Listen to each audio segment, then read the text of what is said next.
Code Red, everyone back to your cells. I knew when I heard that two or more inmates were fighting. I also knew that they were on their way back to the dark place, the box, or the hole, as I've had heard inmates say. In my brief stay working with the women at York Correctional, I never had the opportunity to work in a solitary confinement unit, but I have worked with some when they were released from prison inside of prison.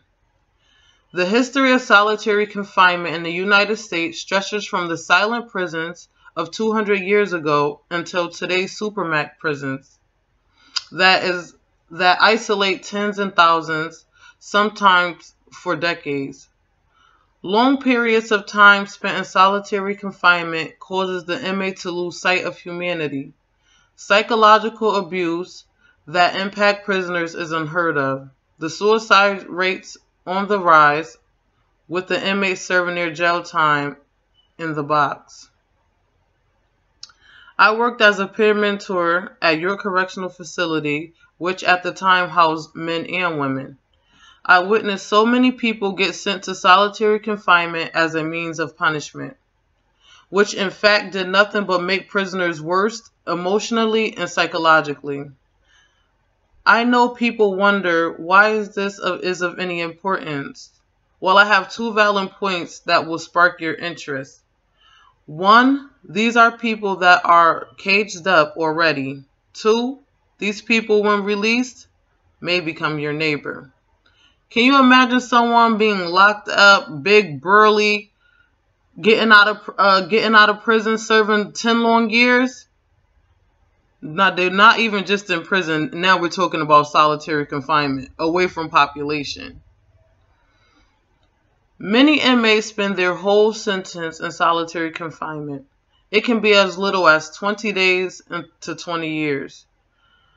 Anyone with a sense of imagination knows that this is unethical. People spending that much time away from population, whether it's in jail or freely, lose sight of how to interact appropriately with humans.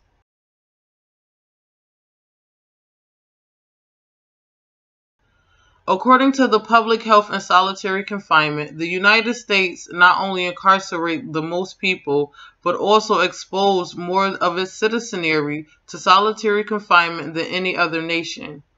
The best available data suggests that about 84,000 individuals endure extreme conditions of isolation, sensory deprivation, and idleness in the U.S. correctional facilities.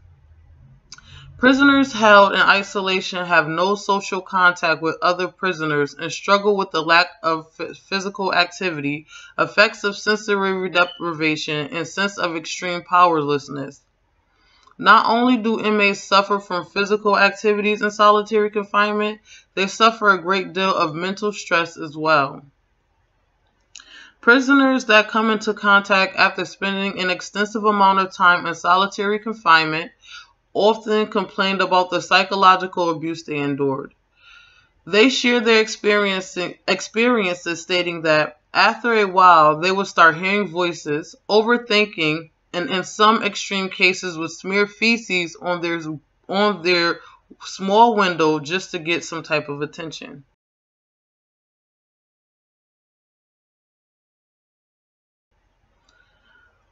According to the psychological effects of solitary confinement, since the 1970s, research has been amassed indicating that solitary confinement does alter neural and therefore psychological states. One study found that those in solitary confinement develop psychological pathologies at higher rates than those in the general population, which was 28% versus 15%.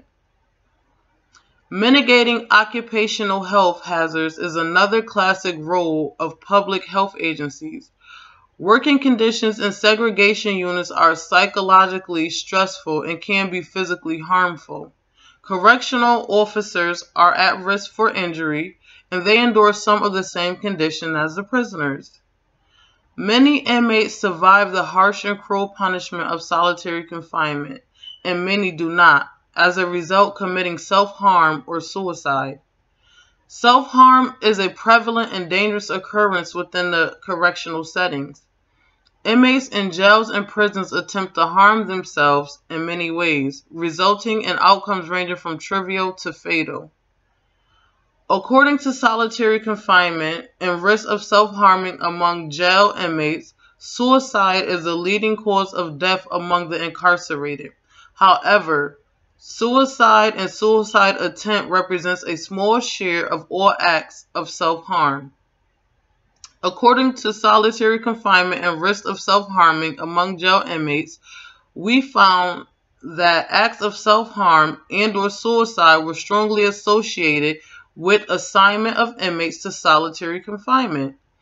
Inmates punished by solitary confinement were approximately 6.9 times as likely to commit acts of self-harm after they were controlled for the length of the jail stay.